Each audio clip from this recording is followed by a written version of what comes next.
મારી ચેનલમાં તમારું સ્વાગત છે। આજે બનાવીશું શિયાળા સ્પેશિયલ આખા ટમેટાના ભજીયાની રેસીપી। તો ચલો રેસીપી શરૂ કરીએ અને રેસીપી પસંદ આવે તો વિડીયોને લાઈક અને ચેનલને સબસ્ક્રાઇબ કરવાનું ના ભૂલતા। તો ટમેટાના ભજીયા બનાવવા માટે મેં એકદમ નાની સાઇઝના ટમેટા લીધા છે, જે શિયાળામાં એકદમ આસાનીથી મળી જાય છે। તો આ ટમેટા છે એને આપણે છરીમાંથી ઊભા અને આડા એવી રીતે કાપા કરી લેશું અને આ જ રીતથી બીજા બધા ટમેટા તૈયાર કરી લેશું। તો મારી પાસે ટમેટા તૈયાર થઈ ગયા છે।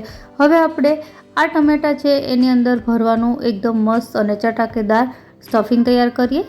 તો એની માટે મેં અહીં 8 થી 10 લસણની કળી લીધી છે અને એક તીખું મરચું છે। અહીં જો તમે તીખા મરચાં ન વાપરતા હોય તો મોળા મરચાં 2 વાપરવા અને ત્યારબાદ એક આદુનો ટુકડો છે એને આવી રીતે ઝીણો સમારીને એડ કરી દઈશું અને થોડી કોથમીર જેને આપણે ઝીણી સમારી લેવાની છે। આ બધી વસ્તુ ખાંડવી છે એટલે તમે કોથમીર છે ને રફલી ચોપ કરીને પણ નાખી શકો।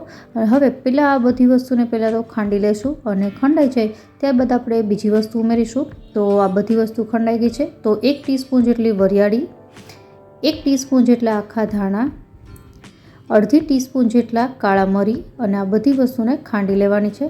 તો આ પણ બધી વસ્તુ ખંડાઈ ગઈ છે। હવે આપણે આમાં ઉમેરીશું સ્વાદ પ્રમાણે મીઠું, ત્યારબાદ 1 ટીસ્પૂન જેટલું ધાણા જીરું પાવડર, 1 ટીસ્પૂન જેટલી ખાંડ। હવે આ બધી વસ્તુને આની સાથે ખાંડી લેશું જેનાથી એ સરસ રીતે મિક્સ થઈ જાય। હવે ખાંડ નાખી છે તો એ ગળ્યા સ્વાદને બેલેન્સ કરવા માટે આપણે અહીં 1 મોટી ચમચી લીંબુનો રસ ઉમેરીશું। જો તમારે લીંબુનો રસ ન ઉમેરવો હોય તો એની જગ્યાએ તમે આમચૂર પાવડર પણ ઉમેરી શકો અને આ બધી વસ્તુને મિક્સ કરી લેશું। તો આપણું આ એકદમ ચટાકેદાર સ્ટફિંગ તૈયાર છે। હવે આપણે જે ટમેટા તૈયાર કર્યા હતા એમાં આ સ્ટફિંગ છે ભરી લેવાનું છે। તો હું તમને એક ટમેટું ભરીને બતાવું તો આ રીતથી હળવે હાથે ભરવાનું જેનાથી ટમેટા છે તૂટી ન જાય।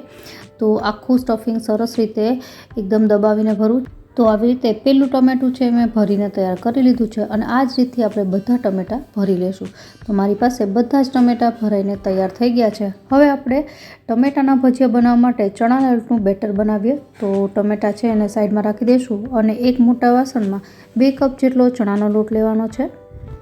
ત્યારબાદ એમાં સ્વાદ પ્રમાણે મીઠું ઉમેરીશું। તો મેં અહીં 1 ટીસ્પૂન જેટલું લીધું છે અને 1/4 ટીસ્પૂન જેટલી હિંગ ઉમેરવાની છે અને આ બધી વસ્તુને એક વખત મિક્સ કરી દઈશું। ત્યારબાદ હવે 1 કપ પાણી લીધું છે જેને ધીમે ધીમે એડ કરતા જઈને આપણે બેટર બનાવીશું। આ બેટર છે થોડું થીક હોય છે કારણ કે ટમેટાના ભજીયા બનાવો ત્યારે ટમેટાની ઉપરની સ્કિન એકદમ લીસી હોય છે। તો બેટર છે એ સારી રીતે ચોટે એની માટે આપણે આ બેટર થોડું થીક બનાવીશું।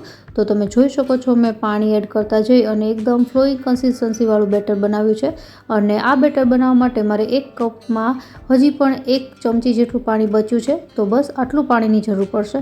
હવે આપણે આ બેટરને 5 મિનિટ માટે આવી રીતે મિક્સ કરતા જવાનું જેનાથી કોઈ પણ લમ્સ ન રહે। તો આ ટાઈપનું બેટર બની જાય એટલે હવે આપણે આમાં એડ કરવાનું છે 1/4 ટીસ્પૂન જેટલો બેકિંગ સોડા।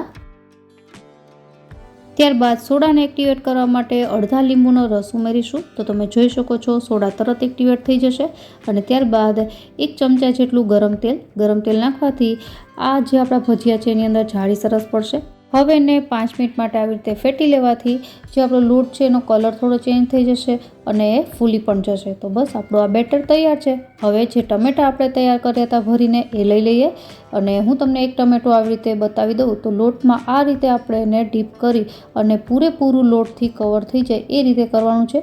બસ આ રીતે આપણે હવે તળી લેશું। મેં અહીં તેલ ગરમ કરવા રાખી દીધું હતું પહેલેથી, જેમાં થોડું બેટર નાખી અને તમે જોઈ શકો છો ધીમે રહીને ઉપર આવે છે એનો મતલબ કે પરફેક્ટ તેલ ગરમ છે। એકદમ હાઈ ગેસની ફ્લેમ પર તેલ ગરમ ન કરું, મીડિયમ ગેસની ફ્લેમ પર જ કરું।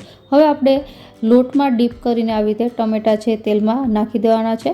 તો અને એક બેચમાં લગભગ 7 થી 8 ટમેટા સમાઈ જશે અને થોડી વાર એને સેટ થવા દેવાના। ત્યારબાદ ઝારાની મદદથી તમે થોડા એને ચલાવશો એટલે એ ઉપર આવી જશે। તો એને બંને સાઈડ ફેરવતા જઈ અને આપણે એને લાઇટ યલો કલરના તળી લેવાના છે, બ્રાઉન કરવાની જરૂર નથી। ટમેટાના ભજીયામાં જો બેટર પાતળું હશે અને ટમેટા છે સારી રીતે કોટ નહીં થાય તો એ તેલમાં નીચે કડાઈમાં ચોંટી જશે। તો એ વસ્તુ ખાસ યાદ રાખવી। તો બંને સાઈડ ફેરવતા જઈને આપણી પહેલી બેચ તૈયાર થઈ ગઈ છે। આ જ રીતે બધા જ ભજીયા છે તૈયાર કરી લેશું, જેને મેં પ્લેટમાં ખજૂર આમલીની ચટણી અને લીલી ચટણી સાથે સર્વ કર્યા છે। આશા રાખું રેસીપી જરૂરથી પસંદ આવી હશે। ફરી મળીએ નવી રેસીપી સાથે, ત્યાં સુધી બાય બાય।